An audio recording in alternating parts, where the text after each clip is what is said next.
Hello students, good morning. कैसे हैं आप सभी लोग। कुहू इंटरनेशनल स्कूल ऑनलाइन प्लेटफॉर्म पे आप सभी का स्वागत है बच्चों। हम लोग जो है मोल कॉन्सेप्ट पढ़ रहे थे और मोल कॉन्सेप्ट में जो ऑक्सीकरण संख्या निकालना है वो लगभग हमारा खत्म हो गया। कल मैं 2 एग्जाम्पल भूल गया था आपको कराना, इंपॉर्टेंट है, करा देता हूँ एक बार, है ना। उसके बाद में फिर हम लोग नेक्स्ट टॉपिक स्टार्ट कर रहे हैं। तो हमारे जो 2 एग्जाम्पल थे वो देख लो एक बार। अगला एग्जाम्पल है C3O82। इसको बोला जाता है बच्चों कार्बन सब ऑक्साइड। कार्बन सब ऑक्साइड इंपॉर्टेंट है इसलिए लिखवा रहा हूं, ठीक है, याद रखना है इसको। जेई में आया हुआ है एक बार, AIEEE में। तो C3O2 के अंदर हमें दिखाना है कार्बन की ऑक्सीकरण संख्या, है ना। कैसे निकालेंगे तो ध्यान से देखो। कार्बन जो है यहां पर इस तरीके से 3 कार्बन है ना। इस तरफ एक ऑक्सीजन और इस तरफ एक ऑक्सीजन, सारे के सारे डबल बॉन्ड से जुड़े हुए हैं। जितने भी बॉन्ड यहां पर उपस्थित है वो सारे डबल बॉन्ड है। क्लियर।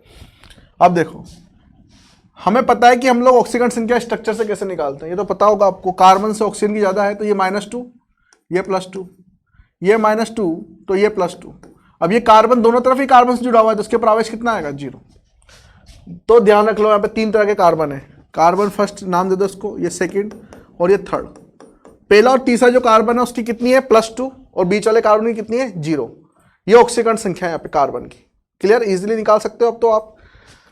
दूसरी, अगर मैं यहाँ पे औसत ऑक्सीकरण संख्या निकालने की कोशिश करूं तो कैसे निकालूंगा, +2 +2 +4 हो जाएगा। और कितने कार्बन है, 3, तो +4/3। और यही आंसर था जब ये क्वेश्चन EEE में आया था कि यहाँ पे कितना है, +4/3 औसत ऑक्सीकरण संख्या। वैसे भी अगर निकालो आप तो औसत ऑक्सीकरण संख्या ये आने वाली है आप। इसको लोगे आप 3x, 2 × -2 = 0, तो 3x = 4, x = 4/3। क्लियर। लेकिन पर्टिकुलर किसी कार्बन के बारे में आपसे पूछा जाए तो फिर आपको इस तरीके से निकालना है ना, कि आपसे बोला जाए कि जो ऑक्सीजन से जो कार्बन जुड़ा हुआ है उनकी ऑक्सीकरण संख्या कितनी होगी कार्बन सब ऑक्साइड में, तो कितनी है वो, +2।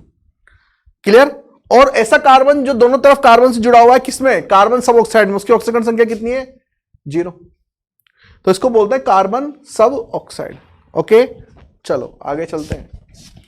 अगला एग्जांपल आपके पास में Br3O8। इसको बोलते हैं, इसका नाम है ट्राइब्रोमो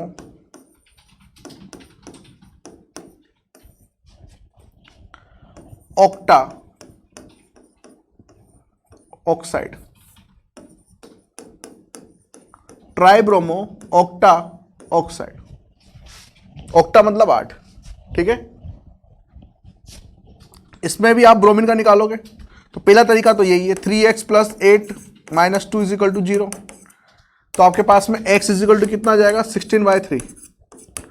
क्लियर, +16/3। तो ब्रोमीन का कितना आएगा, 1 का 16/3। लेकिन अलग अलग ब्रोमीन है यहाँ पे, अलग अलग ब्रोमीन का अलग अलग हो सकता है, तो चेक करना पड़ेगा हमें।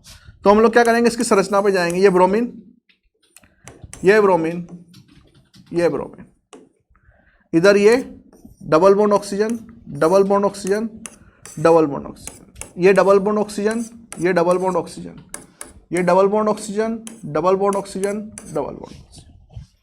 ठीक है। इस तरीके से जो ब्रोमीन है वो ऑक्सीजन के साथ में जुड़े हुए हैं। यहां पर किसमें, Br3O8, Br3 3 ब्रोमीन है, 8 ऑक्सीजन है।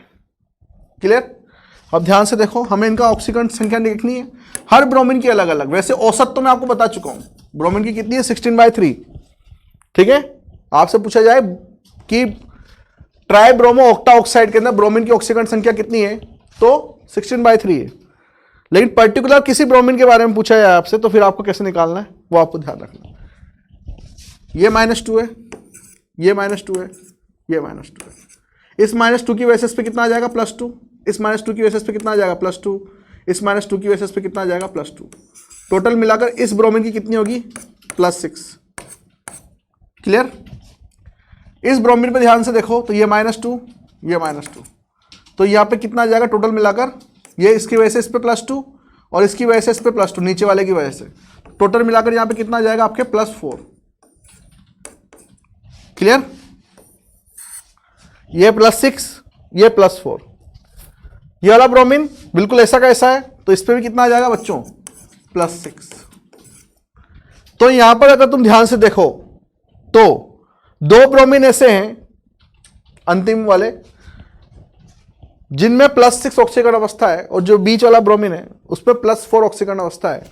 तो अगर इन तीनों का एवरेज निकालो, कैसे निकालोगे? औसत ऑक्सीकरण संख्या कैसे निकालोगे? 3 ब्रोमीन का आवेश +4 +6 +6 कितना आ जाएगा? 16 +16 कितने ब्रोमीन है? 3 +16/3, यही तो निकाला देखो ऊपर। तो जो ये आता है ना ऊपर, ये औसत होता है, ये ध्यान रखना आप। क्या होता है बच्चों? औसत होता है। क्लियर? इस तरीके से हमें याद रखना है।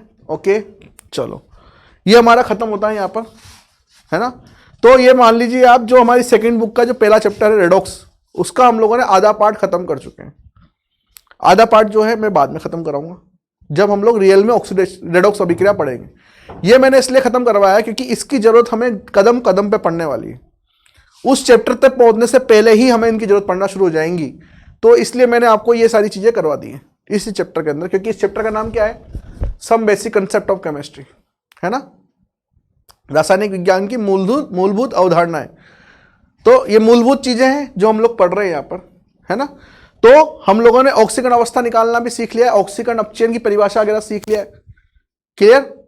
अब जैसे इसमें एक उदाहरण है, एक दो उदाहरण हम लोग ले, है ना।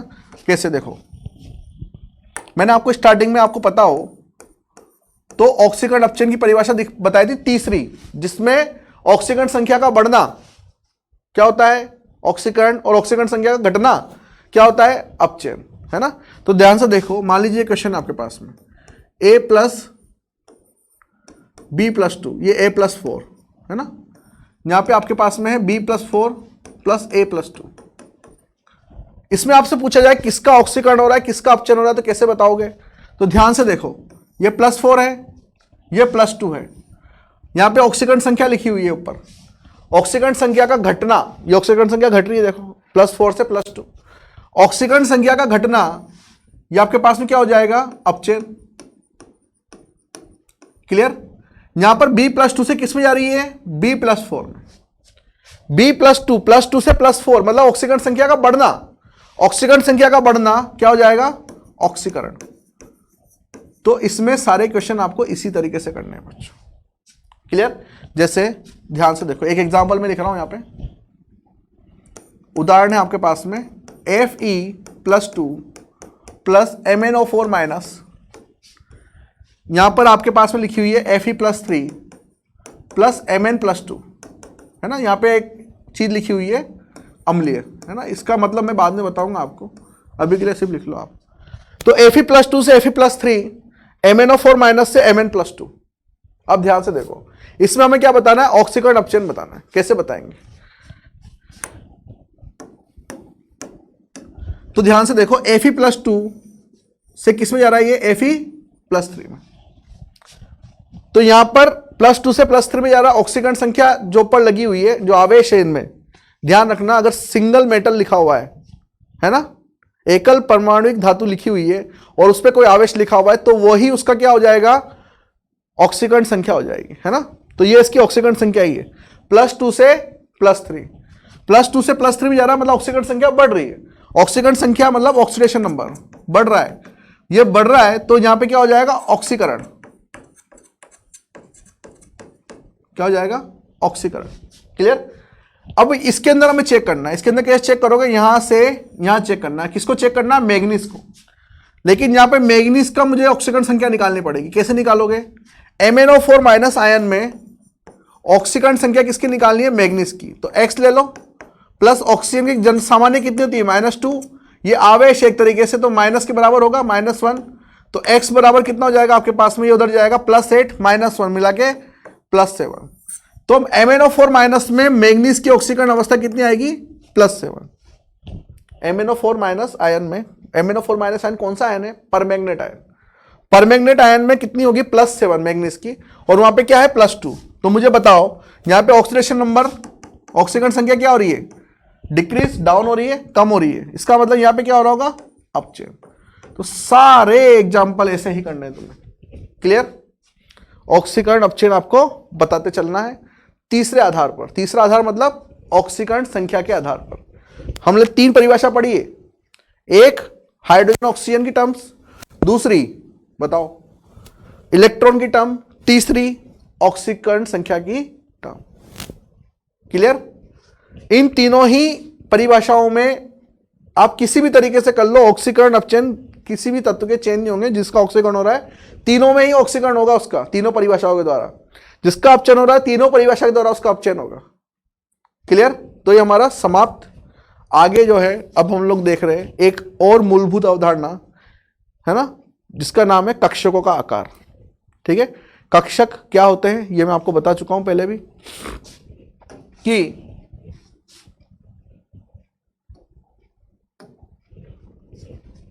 देखो ध्यान से, कक्षकों का आकार। देखो बच्चों, नाभिक के चारों तरफ जो इलेक्ट्रॉन घूमते हैं वो कक्षा में घूमते हैं। उन कक्षाओं के पास क्या होते हैं? उपकोष, और उन उपकोषों में क्या होते हैं? कक्षक। तो जैसा कि आपको पता है कि उपकोष एस में सिर्फ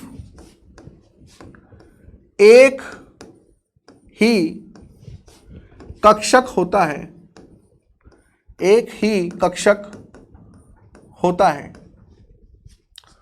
ना। कक्षक को इंग्लिश में बोलते हैं ऑर्बिटल। तो एक ही कक्षक होगा और उसका जो आकार होगा, संरचना जो उसकी कुछ होगी वो इस टाइप की होगी। ये एक्स अक्ष ये और ये वाई अक्ष, कोई सा भी एक्स अक्ष वाई अक्ष मान लो। ये संरचना जो है किसकी है? एस की, एस कक्षक। ये हमें ये बताता है कि यहां पर इलेक्ट्रॉन किस दिशा में मिलेंगे आपको, ये कोई फिक्स नहीं है। चारों ही दिशा में इलेक्ट्रॉन मिल सकते हैं, कोई दिशा फिक्स नहीं है इसकी। ठीक है, एस कक्षक जो है, एस का जो एक ही कक्षक होता है उसकी संरचना कुछ इस टाइप की होती है। इसमें इलेक्ट्रॉन कहां मिलेंगे कुछ नहीं पता आपको, किधर भी मिल सकते हैं। क्लियर? चलो अगला है उपकोष पी। उपकोष पी, उपकोष पी में 3 कक्षक होते हैं इस तरीके से। एक होता है पी एक्स, एक होता है पी वाई, एक होता है P Z. P X, P Y, P Z, इनकी संरचना हमें देखनी है। 3 कक्षक की संरचना हमें देखनी है। तो सबसे पहले हम लोग देखेंगे पी एक्स। पी एक्स कक्षक किस तरीके का होता है? पी एक्स कक्षक को हम लोग बोलते हैं डंबल आकार।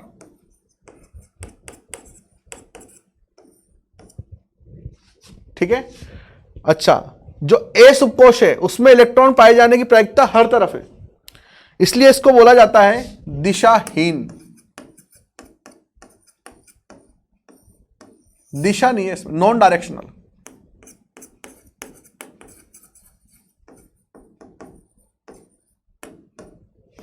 कोई दिशा ही नहीं है इलेक्ट्रॉनों की, किधर भी मिल सकता है हमें चारों तरफ, है ना। गोलाकार होता है इसकी संरचना।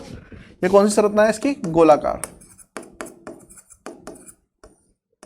ठीक है, उसी तरीके से जो पी उपकोष है उसमें 3 तरह के होते हैं, P X, P Y, P Z.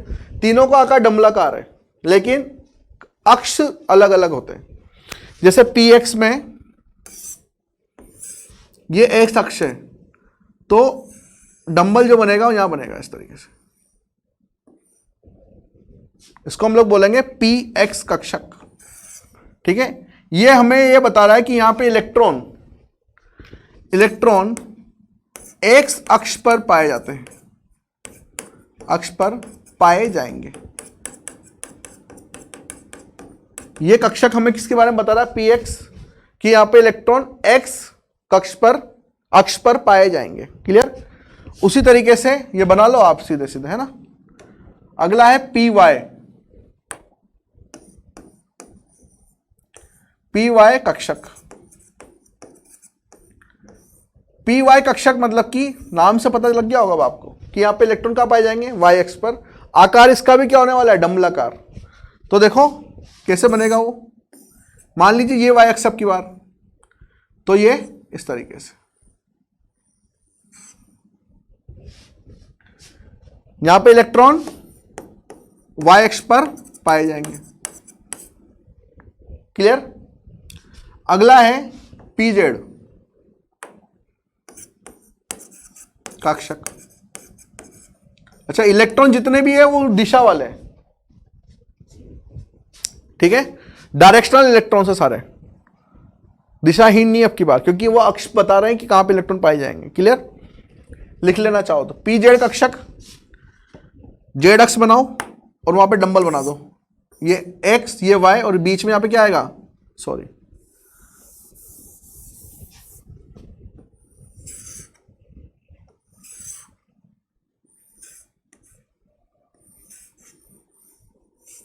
ये लो,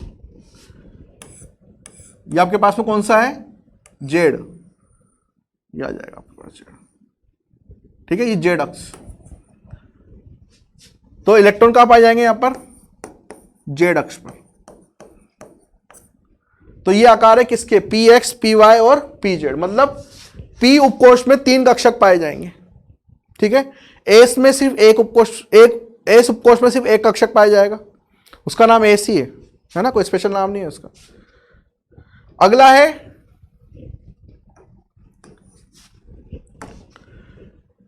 डी उपकोष। डी उपकोष में 5 कक्षक होते हैं,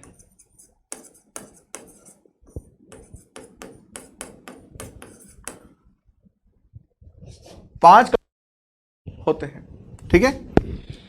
इनके नाम होते हैं श्रीमान डी एक्स वाई, श्रीमान लगा के बोले इनको, D X Y, D Y Z, D Z X, D X square Y square और डी जेड स्क्वायर। ये 5 जो है यहां पर कक्षक होते हैं, इनकी आकृतियां आपको देखनी है। देखो कैसे कैसे। सबसे पहले हमारे पास में है D X Y, D X Y, ये एक्स अक्ष है और ये वाई अक्ष। एक्स पर भी एक डंबल बनेगा इस तरीके से और वाई पर भी एक डंबल बनेगा इस तरीके से। इसको बोलते हैं डबल द्विडंबलाकार, मतलब इलेक्ट्रॉन यहां पे दोनों जगह पाए जा सकते हैं, एक्स पर भी और वाई पर, ठीक है।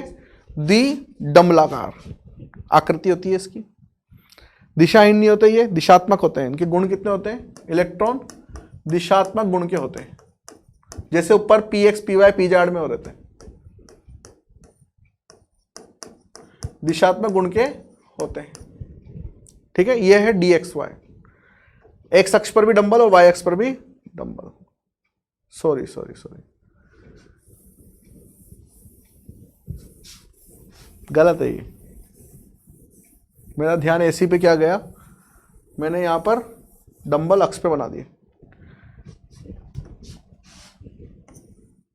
देखो बच्चों, डी उपकोष में जो 5 कक्षक होते हैं, है ना, उनमें जो इलेक्ट्रॉन पाए जाते हैं, उनमें से 3 कक्षक ऐसे हैं जिनके इलेक्ट्रॉन जो है वो अक्षों के मध्य पाए जाते हैं, और 2 के इलेक्ट्रॉन ऐसे हैं जो अक्षों पर पाए जाते हैं। जैसे डी एक्स वाई, ये आपके पास में क्या है, एक्स, और ये आपके पास में क्या है, वाई।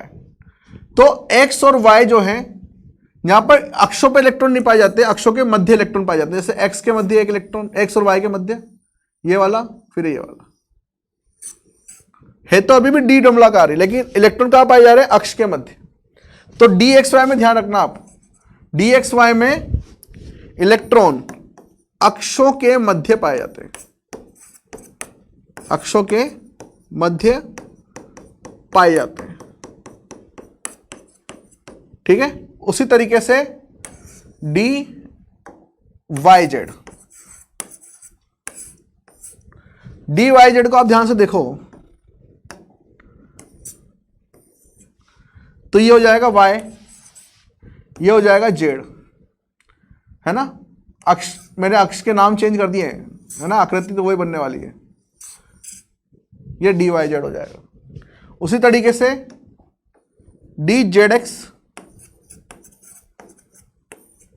क्या करो, अक्ष चेंज कर रहे हैं हम तो, सिर्फ आकृति तो वही है, इसको एक्स इसको जेड, ये दी डमलाकार, क्लियर। ये जेड एक्स, इलेक्ट्रॉन कहाँ पाए जाएंगे, एक्स और जेड के मध्य। वाई जेड में कहाँ पाए जाएंगे, वाई और जेड के मध्य। और एक्स वाई में कहाँ पाए जाएंगे, एक्स और वाई के मध्य, क्लियर। अगला है D X square Y square, वो जो सबसे पहले बनाया था ना, जिसको मिटाया हम लोगों ने, वो इसका स्ट्रक्चर था।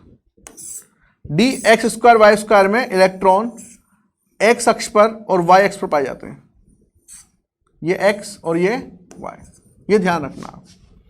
ये D X square Y square का है, डी एक्स वाई में, डी वाई जेड में, डी जेड एक्स में, तीन कक्षक ऐसे हैं जिनमें इलेक्ट्रॉन अक्षों के मध्य पाए जाते हैं। और D X square Y square और डी जेड स्क्वायर, इसमें इलेक्ट्रॉन अक्षों के ऊपर पाए जाते हैं, ये देखो अक्षों के ऊपर। अगला है D Z square, D Z square में ध्यान रखना, मान लीजिए आपके पास में ये जेड है, यहां पे इलेक्ट्रॉन कुछ इस टाइप से पाए जाते हैं, देखो ये अक्षों के ऊपर डाल दिया। लेकिन डी जेड स्क्वायर की खासियत ये है कि यहां पर चारों तरफ एक रिंग मौजूद होती है, इस तरीके से इलेक्ट्रॉनों की एक रिंग मौजूद होती है बच्चों, जो ऐसे घूमती रहती है चारों तरफ। डी जेड स्क्वायर की चारों तरफ एक इलेक्ट्रॉन की रिंग घूमती रहती है, ऐसे रिंग घुमाओगे ना तुम लोग तो बिल्कुल ऐसे घूमती रहती है रिंग, अक्ष के चारों तरफ ऐसे रिंग घूमती रहेगी, एक वलय घूमती रहेगी इलेक्ट्रॉन्स की, क्लियर। तो ये है डी जेड स्क्वायर। तो ये आकृतियां थी जो आपको याद रखनी है। आज के लिए हम लोग इतना ही पढ़ते हैं। कल हम लोग क्या करेंगे, एसपीडीएफ वाला इलेक्ट्रॉनिक विन्यास निकालना सीखेंगे, क्योंकि उसके बिना हम लोग आगे नहीं जा पाएंगे, इसलिए बात ये है, क्लियर। तो कल से हम लोग क्या देखने वाले हैं, इलेक्ट्रॉनिक विन्यास। ओके, तो आज के लिए इतना रखते हैं, कल फिर मिलेंगे, पढ़ते रहिए आप। Thank you very much.